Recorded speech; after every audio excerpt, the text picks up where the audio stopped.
For the next phase of the analysis, we are going to be opening up the image that we just exported off of Google Earth and using a very simple paint program to do very minimal analysis overlays on the images. So for those of you that are PC users, the most basic program that comes with the system is Microsoft Paint.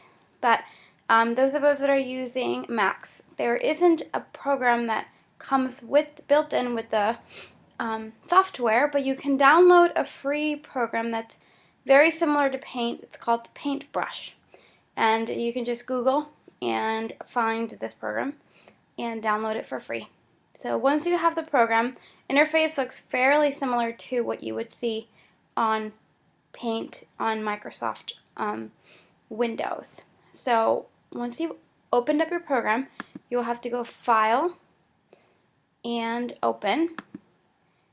And in my case, I have saved to my desktop the MSC image.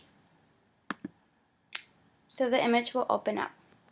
And you can go to View and zoom out, or you can zoom in and get the extent of the image.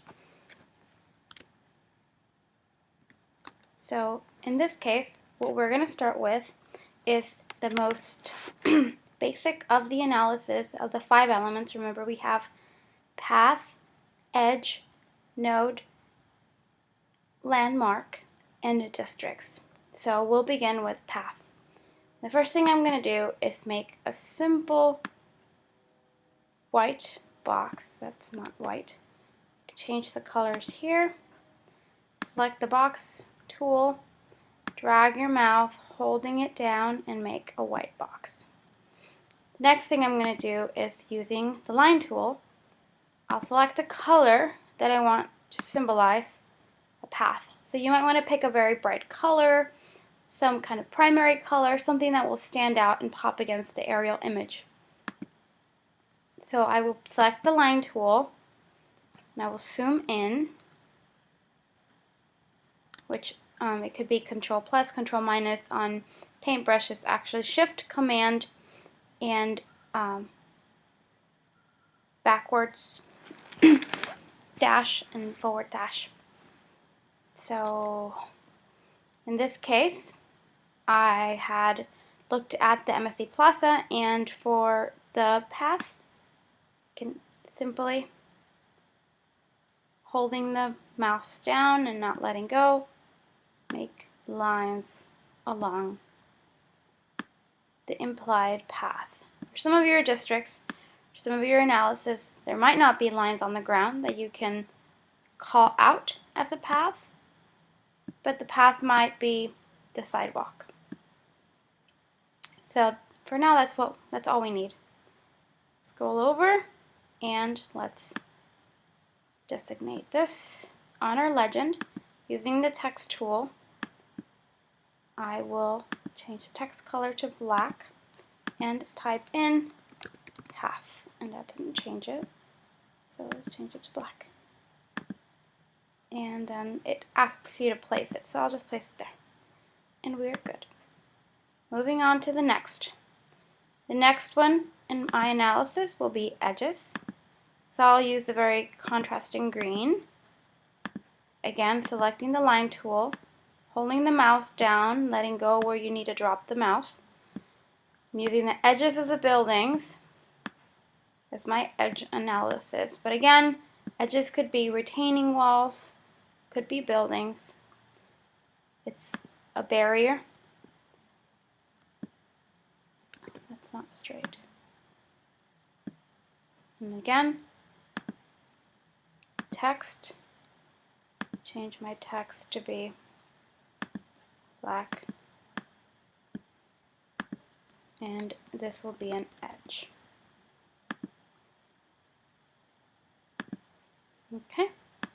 Next is landmark. So in this case, my landmark is, why don't we switch it up and do an oval? So I could pick a blue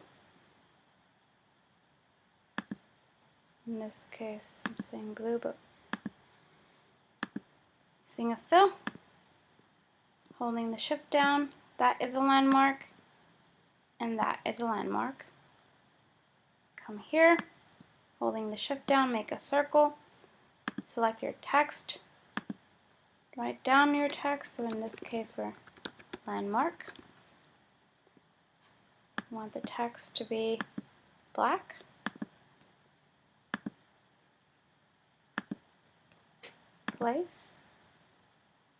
Placing that. So my landmarks are the fountain and the tower. A node is an intersection. Again, I will select the circle tool, but I'll leave that hollowed out without a fill. And in this case, I'll pick a different color, so maybe a pink. Oh, pink for the edge. So I can switch these around by clicking that. That doesn't matter because we're not going to have a fill. So in this case, my node is this intersection here. So I need to switch that. So that's my node.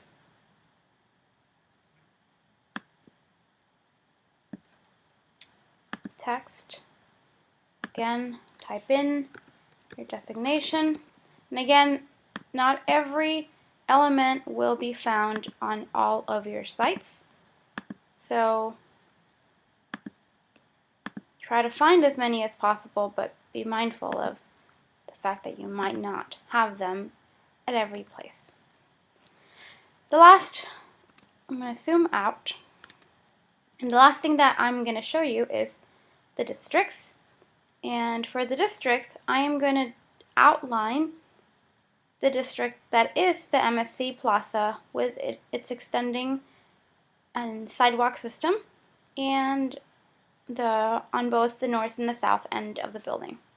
And I consider that to be a district, but it's all about your psychological approach to understanding the space. So some people might consider the whole university a district, but that is up for personal interpretation. It's just your job to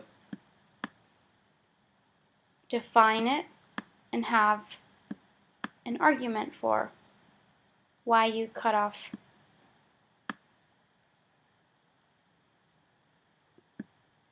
your analysis boundaries at that point. And in this case, I am saying that it is the buildings and its surrounding circulation routes. So in this case, what I'll do is I'll cheat and I'll just say that anything with that boundary, same color, it's implying a box, is a district. Change my color to black. And again, for those of you that know how to use perhaps more sophisticated graphic analysis programs such as Illustrator or InDesign or Photoshop, you're more than welcome to use those. This is just for those, a basic tutorial for those that might not have ever done anything like this in their previous classes. So I'm just going to call this Legend. And again, change the color. Why doesn't it change to black? And perhaps since we can just have that at the bottom. And if we zoom out, we have that. All you have to do now is just File, Save As, save this as a JPEG, and we'll call this the analysis. And you're done.